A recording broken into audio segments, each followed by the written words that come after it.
trevas destruindo o mal. A sua face é um refletor de glória, o céu derrama glória, porque a igreja vem arrebentando com as portas do inferno, com barulho de milagre levantando um exército de vidas. É a igreja santa, aqui perseguida.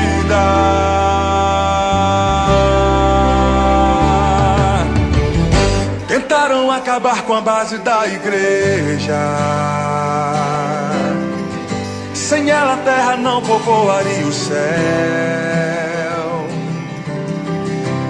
Ela não teria força para adorar, não haveria missionário em todo lugar.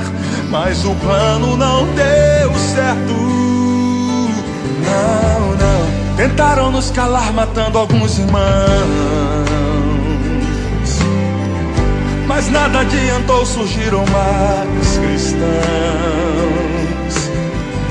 louvando como Paulo e Silas na prisão, movendo o grande céu, estremecendo o chão, assumindo a missão. O plano do Senhor é o que prevaleceu. Há quase 2000 anos a igreja só cresceu.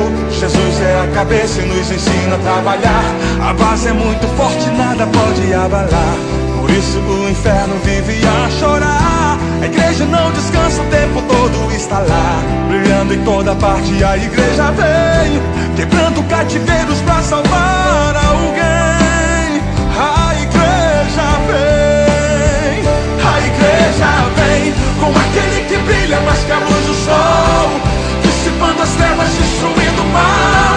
A sua face é um refletor de glória, o céu derrama glória, porque a igreja vem arrebentando com as portas do inferno, com barulho de milagre levantando um exército de vidas. É a igreja santa, aqui perseguida.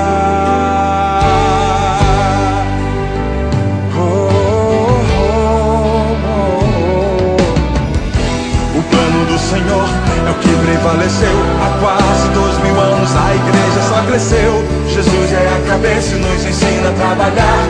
A base é muito forte, nada pode abalar.